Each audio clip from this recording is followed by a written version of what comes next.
At least we're at the gate. Where are you, Peter? At the Homesteading Conference Back up. Just a hair. Thank you. in Virginia. Yeah. We're in line. Yes. The sun has just come up. It's just, We used to be way back there. yeah, it's pretty chilly, but it's going to be in the 70s today, so We're almost there. we're excited about the heat, the warmth coming.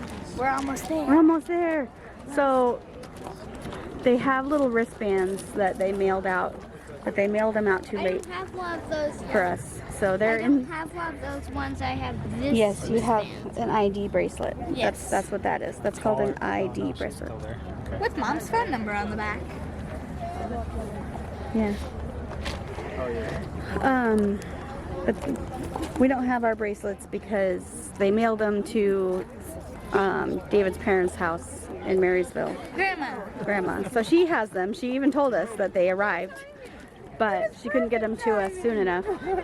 So we have to stand in line to show our receipt to get our wristbands. They could have overnighted it, but it's been like $20. Yeah. So we just have to wait in line a little bit. That's okay. We're still here, and I'm excited. Okay, this is not medical advice. Okay, so two-time Nobel Prize winner Dr. Linus Pauling says you can trace every sickness, every disease, and every ailment to mineral deficiency. So our story is the first time I had heard about minerals for animals was on the Elliott Homestead blog. Are you guys familiar with Shay? Yes. Okay. So back in 2014, so before we did this publicly, we were doing it on our own without showing it to anybody. And so I frequented like Joe Winger's blog and Shay Elliott's blog and read it. And so that was the first time I was introduced to like a free choice mineral system for animals. And it was really interesting to me. We did have cows at the time, but we were not feeding them that. We just had like salt and kelp and maybe one other like mineral mix that we just did pretty much the bare minimum. So that was like goals for me. I was like, this is what I want to do one day for our cows. We're gonna do it. Then on the Great American Farm Tour, we were at Greg Juby's house, and then also Full Circle Farm in Florida, and they had the free choice mineral bar, and it was just like, okay, these are goals, like we're gonna do this one day. Converted the cow, in a sense, by just training it to thrive on grain instead of allowing it to thrive on grass. And what that has done is really messed up genetics in cows in general. And so you can't really trust just any cow out there. If you're going to get a cow, you can't just go grab a cow, because who knows what its ancestry has been like, who knows what it needs. And a lot of times you pull it off of 100% grain diet and try to throw it on 100% grass, and their stomach really hasn't developed for that. And the bacteria in their stomach don't know how to handle that. And so a lot of times they'll just go downhill. Hello. Hi. You just be careful of that box behind. Yep. Hey, babies.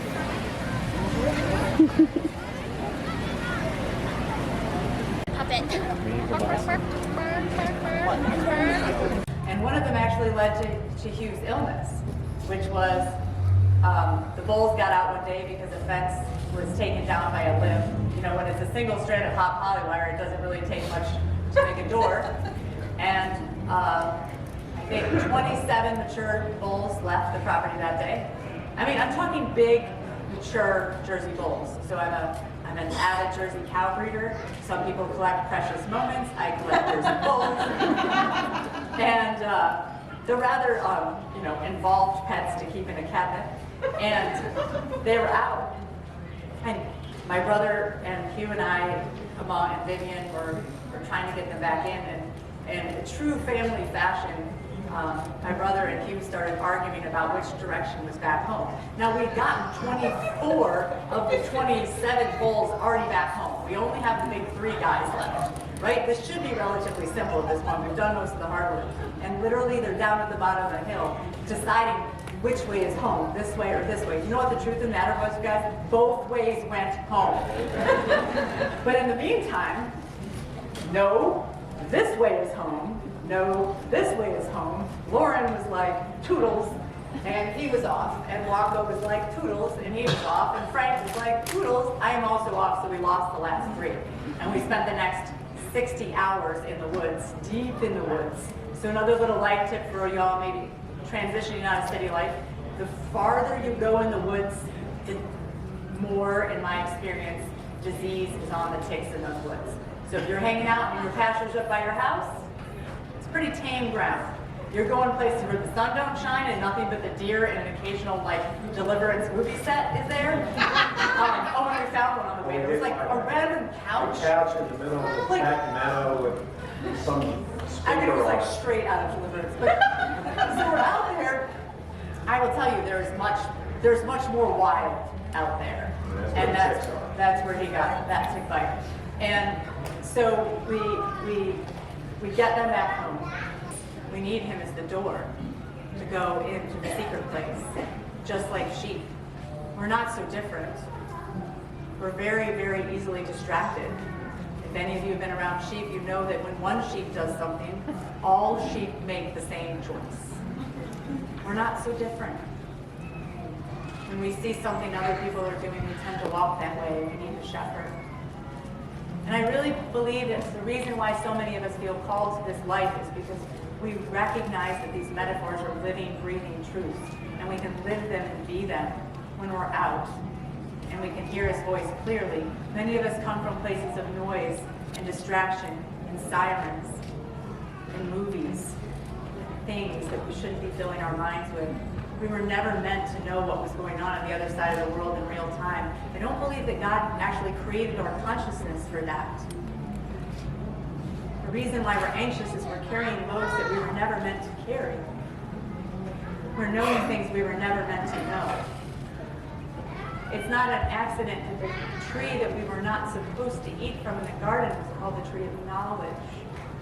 I am not forsaking knowledge. It is Hugh and I's goal and our ultimate gift that we have from the Lord that we wish to give and share with you is our knowledge. Between the two of us, we've been doing this for 50 years. That's a long time, and that's a lot of mistakes. That's a lot of heart cries. That's a lot of dead cows. That's a lot of mistakes that cost an animal their life. That's a lot of times we made a mistake twice, and it hurt a lot worse the second time.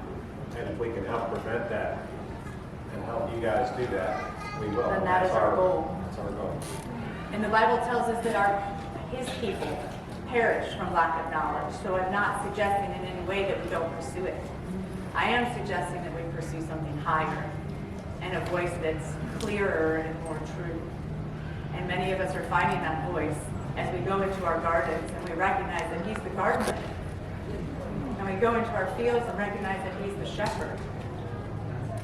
We are called out from the lives we're in into the lives that we're starting to try to do. Not cows. So the archaeological evidence says that sheep may have actually been milked before cows. Sheep were actually a very common dairy animal for small crofters and homesteaders in places like England. And they were very common up until the Industrial Revolution when the factory owners needed a large amount of milk that was local to the factories. You can keep cows on brewer's grains and in confinement in the city, and sheep just die if you try to do that. So the factory owner said, hey, if you raise sheep for milk, you are a barbaric person who is ignorant and don't do it anymore. And there really was a smear campaign against sheep milk. So people who wanted to be, patriotic and up and coming and support their society stopped milking their sheep and started milking their cows. And 9, 10. 3. Number 3. That's 3. That's 3.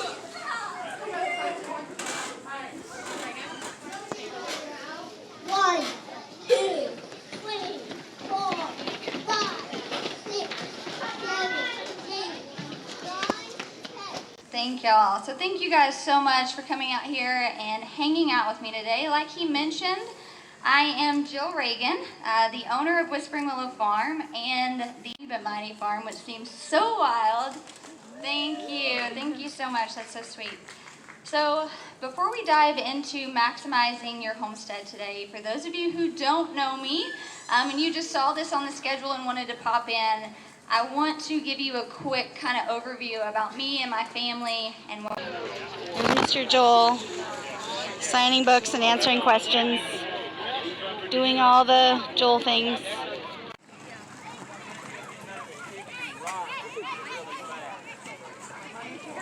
Not rock resistant.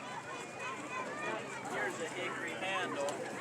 I made this about 30 years ago, and as long as you take care of it and keep it out of the rain, it won't rot. And so you can use it over and over and over. I just use this to help cleave this in half. This is a type of wedge called a froe. My name is Tom Watkins. I'm the owner and president of Murray Hatchery. We're a 106-year-old company selling the finest chicks that are known to man. Very, very humble.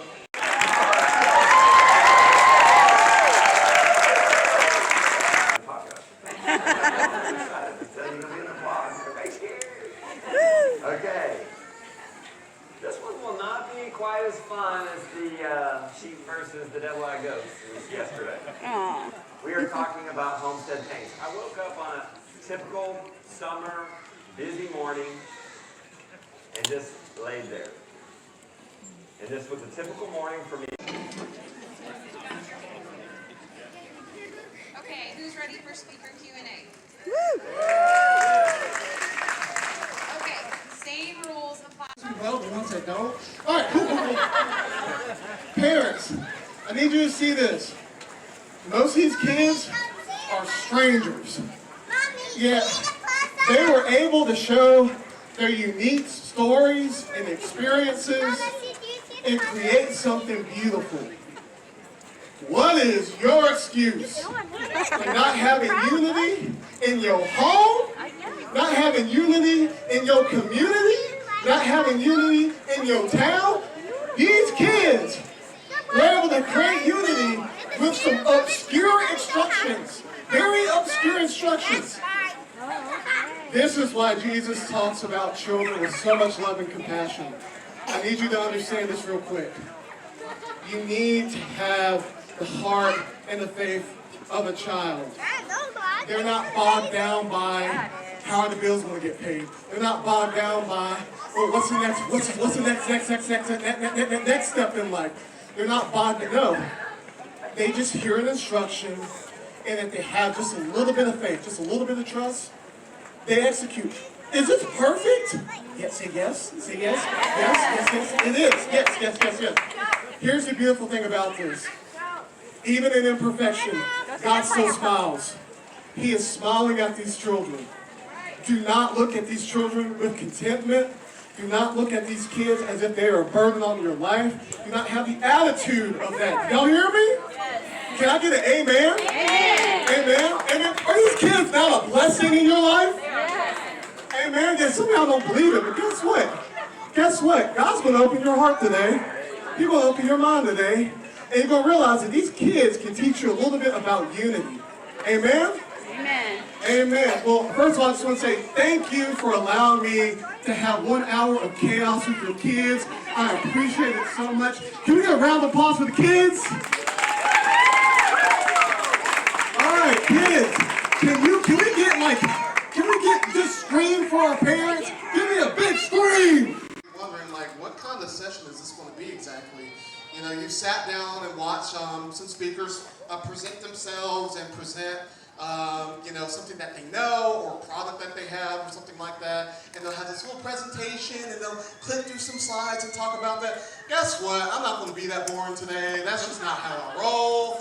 What I have realized after speaking at almost 60 events over the last 6 years is that you guys have all these random questions. I mean, really random questions. So it didn't matter if I had a presentation, you'd ask me this weird, oddball question.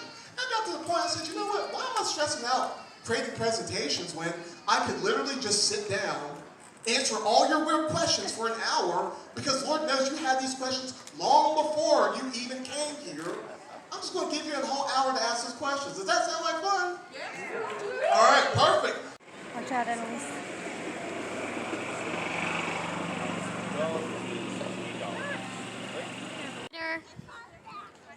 You should always assume it's on. It may not be on, but just assume it is.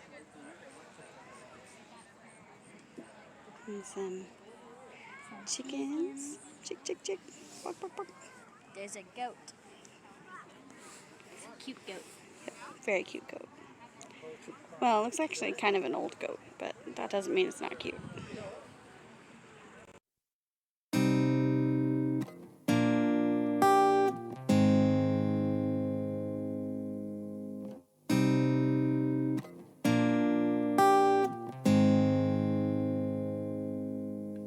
When I was lonely, you were with me. When I